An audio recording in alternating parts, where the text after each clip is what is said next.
Hello प्यारे मित्रों। आज मैं आप सबको बताने वाला हूँ इस वीडियो में 8th ग्रेड अभ्यास पुस्तिका जो आप सब देख रहे हैं, इस प्रकार से आपका बुक दिया गया है और इसमें से आपको मैं अभी बताने वाला हूँ दोस्तों। ये जो आप सब देख रहे हैं, देखिए, ये जो आप सब देख रहे हैं ना, ये पाठ नंबर क्या है, 14, जिसका नाम है कि मत ठहरो, तुमको चलना ही चलना है। तो आइए इसके सभी प्रश्न उत्तर हम लोग देखेंगे दोस्तों। आपके लिए ये पीडीएफ यहाँ पर सभी प्रश्न का हल बताऊंगा।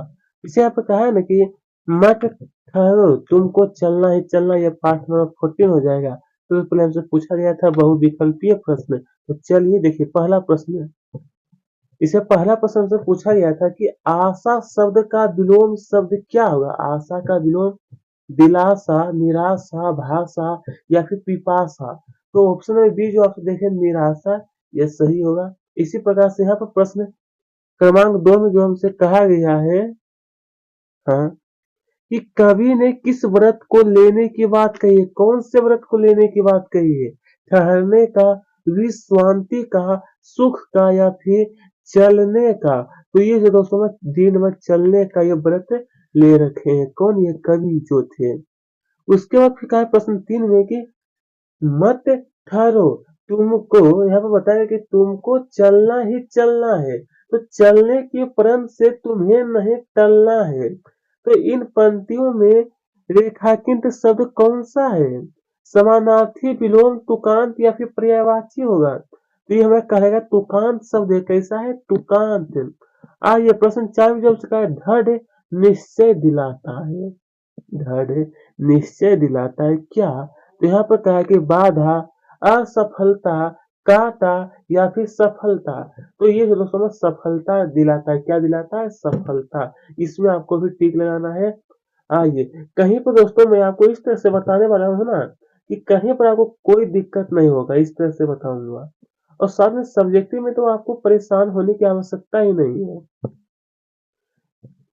पथ के कांटों, पथ का मतलब होता है दोस्तों रास्ता। क्या होता है? रास्ता। तो यहाँ पर कहा है कि पथ के कांटों को पैरों से चलना है। पंक्ति में रेखांकित शब्द का पर्यायवाची शब्द क्या होगा? भलाई, रास्ता, बुराई या फिर बादल। तो ये हो जाएगा दोस्तों में रास्ता होगा। क्या होगा? तो रास्ता कहलाता है। आइए, अब यहाँ पर फिर हमसे पूछा है कि नीचे नीचे दिए गए शब्दों में से उचित शब्द को आपको चुन करके छांटना है, फिर यहाँ पर आपको भरना पड़ेगा। इसे यहाँ पे कहा कि प्रगति शब्द में अगर हम क्या है, तो प्रगति शब्द जो है दोस्तों वो हमारा उपसर्ग है। यहाँ पर आपको उपसर्ग भरना है। जीवन में यहाँ पर भरेगा अपना गतिशीलता का अधिक महत्व है। गतिशीलता का मतलब होता है कि हमेशा अपने आगे की ओर बढ़ते रहना। कविता में गति को जीवन और विश्रांति को पतन बताया। कैसा? तो पतन बताया है। आइए, कवि ने यहाँ पर भरेगा अपना जनहित, जनहित के साँचे में ढलने का संदेश दिया है। ये प्रश्न क्रमांक 6, 7, उपसर्ग, गतिशीलता, पतन और यहाँ पर जनहित। इसके आगे फिर यहाँ पे एक और प्रश्न है, फिल इन द ब्लैंक्स वाला। अवसर खोकर तो सदा सदा हाथ मलना है। पंक्ति में हाथ मलना का अर्थ क्या पाए? पछताना। हाथ मलना का अर्थ क्या है? पछताना। इसी प्रकार से आइए, यहाँ पर जो हमसे पूछा गया है कि अति लघुत्तरीय प्रश्न, जिसमें से कहा है कि जीवन, कहा है कि जीवन में आने वाली बाधाएं क्या देखकर वापस चली जाती है। तो यहाँ पर लिख सकते हैं इसके बारे में कि दृढ़ निश्चय देखकर जीवन में आने वाली बाधाएं आपस चली जाती है। ठीक है। आइए, एक मिनट, हाँ, अब सही है। अब यहाँ पर कहा है फिर प्रश्न क्रमांक 12 में कि मत ठहरो, तुमको, हाँ, मत ठहरो, तुमको चलना ही चलना है। कविता के आधार पर कवि कौन सा, कवि मतलब कौन सा, तो लिखना है कि कवि चलने का व्रत लेने को कह रहा है। कौन सा व्रत? तो कवि जो दोस्तों वो चलने का व्रत लेने को कह रहा है। अब यहाँ पर फिर से कहा है कि पथ के कांटे किस बात का प्रतीक है। पथ यानी रास्ते पर जो कांटे होते हैं दोस्तों, वो क्या, किसका प्रतीक है? कविता के आधार पर बताइए। तो लिखना है कि पथ के कांटे जीवन की कठिनाइयों और बाधाओं का प्रतीक। समझे दोस्तों, यानी कि मतलब आप जिस चीज को अगर आप हासिल करना चाहते हैं, उसके उस रास्ते पर आपको कुछ तो कठिनाइयां मिलेगा ही, और उसको सामना करना पड़ेगा, ठीक है। तो वही मतलब इस कविता में हमसे बताया गया है या फिर समझाया गया है इसी के बारे में। अगर आपके दृढ़ निश्चय लक्ष्य वे स्वयं चली जाती है, पंक्ति में लक्ष्य शब्द का प्रयोग किसके लिए किया गया? लक्ष्य जो है ना, ये सभी किस प्रयोग किसके लिए किया गया है? तो आइए लिखना है कि लक्ष्य शब्द का प्रयोग देखने के अर्थ में किया गया। किसके लिए? तो देखने के अर्थ में, अर्थात बाधाएं दृढ़ निश्चय को देखकर चली जाती है। आइए प्रश्न 15 में जो हमसे फिर पूछा गया है कि जब चलने का व्रत लिया तो ठहरना कैसा? यानी दोस्तों, जब हम लोग चलने का व्रत ले रखे हैं तो ठहरना कैसा? अपने हित सुख की खोज बड़ी छलना है। तो पंक्तियां का जो भावार्थ है ना, ये एक पंक्ति जो दिया इसका आपको भावार्थ बताना पड़ेगा, भावार्थ। आइए लिखना है कि जब हमने जीवन में आगे बढ़ने का संकल्प लिया है तो रुकने का कोई कारण नहीं है। व्यक्तिगत सुख की खोज केवल एक मृग तृष्णा है जो हमें हमारे लक्ष्य से भटका सकती है। ठीक है, लेकिन दोस्तों हमारे लक्ष्य में हमेशा अपने लक्ष्य की ओर ही ध्यान देना चाहिए। इस प्रकार से आपको उत्तर में लिखिएगा। आइए देखिए यहाँ पर प्रश्न क्रमांक जो 16 है ना, यहाँ पर फिर हमसे पूछा गया था कि कवि क्या है? कवि निरंतर निरंतर चल चलते रहने को महत्व क्यों दे रहा है? कवि जो है दोस्तों, तो यह लिखना है कि कवि निरंतर चलते रहने को इसलिए महत्व दे रहा है क्योंकि जीवन में गतिशीलता की प्रगति का प्रतीक। जीवन में गतिशीलता जो है, गतिशीलता ही प्रगति का क्या है? एक प्रतीक है। प्रतीक का मतलब चिन्ह है। चलिए प्रश्न 17 देखें तो यहाँ बताया कि कविता में निरंतर चलने को महत्व बताया गया है।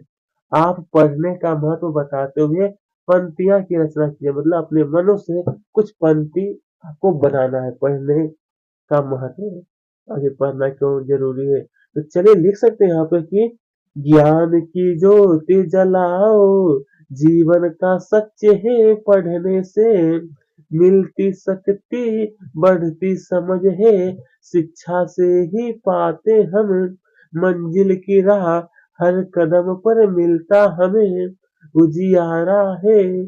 इस प्रकार से आप लिख सकते हैं, ठीक है। चलिए तब आगे यहाँ पे देखिए प्रश्न क्रमांक जो 18 हमसे पूछा गया है, कहा कि कर लिया काम भज, कर लिया काम भज, लिया राम या सच है, अवसर खोकर तो सदा हाथ मलना। तो कहा गया नीचे दोस्तों यहाँ पर कि उपयुक्त पंक्तियों का अर्थ स्पष्ट कीजिए। ये हमारा एक पंक्ति दिया गया है इस पाठ का, तो हमसे कहा गया है ना कि इसका आपको अर्थ समझाना है। तो लिख सकते हैं यहाँ पर कि अगर आपने अपने कर्तव्यों का पालन किया है और सही समय पर अवसर का लाभ उठाया तो अच्छा है, लेकिन अगर समय पर अवसर नहीं लिया तो पछताना ही रह जाता है। यानी कहने का मतलब है दोस्तों यहाँ पे कि अगर आप कोई भी काम को अगर सही समय पर नहीं कर रहे, अगर आप उसे बाद में करने की कोशिश करें तो आपको पछताना एक ना एक बार जरूर पड़ेगा, आपको पछताना पड़ेगा, ठीक है। अगर मान लीजिए अगर आपकी अभी क्या है मतलब पढ़ाई का समय, अगर अभी आप नहीं पढ़ना चाहेंगे, सोचिएगा आप बाद में पढ़ेंगे, तो आपको बाद में पछताना भी पड़ सकता है। इसलिए सभी काम दोस्तों अपने समय पर ही करना चाहिए। सिर्फ लिख लेना ही बड़ी बात नहीं दोस्तों, इससे मैं आपको थोड़ा समझा देता हूँ ताकि कहीं पर हमारे दोस्तों को दिक्कत ना रहे। इसी प्रकार से यहाँ पर फिर से कहा है कि दे उत्तर ये प्रश्न जिसमें से कहा है कि जीवन, कहा है कि जीवन में अनुशासन के महत्व को बताते हुए 6 से 8 पंक्तियां लिखिए। देखिए दोस्तों, अनुशासन को इंग्लिश में हम लोग कहते हैं डिसिप्लिन। तो डिसिप्लिन अगर आप कहीं भी रहते हैं, समाज में रहते हैं, विद्यालय में रहते हैं, तो आपको डिसिप्लिन अनुशासन में रहना पड़ता है। तो इसके बारे में मैं आपको बता देता हूँ। सबसे पहले लिखना है कि अनुशासन से जीवन में सफलता मिलती है। यह समय का सही उपयोग सिखाता है। क्या? यह अनुशासन जो होता है, अनुशासन से आत्मा नियंत्रण विकसित होता है। यह कार्य में निरंतरता बनाए रखता है। अनुशासन से मन की शांति मिलती है। यह जीवन को संतुलित और सुसंगठित बनाता है। कौन? ये जो अनुशासन, जो इसके बारे में यहाँ पे कुछ पंक्तियां लिख सकते हैं जो मैं आपको बता दिया हूँ। चलिए अब यहाँ पर हमारा लास्ट प्रश्न जो दिया है ना, है मत मत ठहरो, तुमको चलना ही चलना है। कविता का सार अपने शब्दों में लिखना है। कविता का सार, तो आइए इस प्रकार से मैं आपको बता देता हूँ।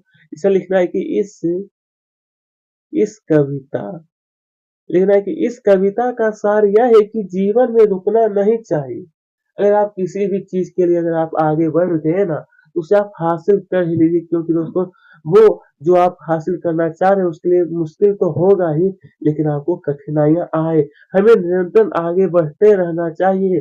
ठहराव पतन का प्रतीक है, जबकि निरंतरता सफलता की कुंजी। कवि हमें प्रेरित करता है कि हम साहस और निश्चय के साथ चुनौती का सामना करें और अपने लक्ष्यों की ओर बिना रुके बढ़ते रहें। ये मतलब ये कविता जो है, इसमें यह सब हमें शिक्षा दिया गया है कि हमें अपने लक्ष्य की ओर हमेशा ध्यान देना चाहिए। तो प्रिय विद्यार्थी, मैं आपको बता देना चाहता हूँ कि आज का ये वीडियो हमारा ही प्रेस समाप्त होता है। अगर आपकी हमारी वीडियो अच्छी लगी तो हमारे चैनल को सब्सक्राइब कर लीजिए और वीडियो को भी लाइक। धन्यवाद।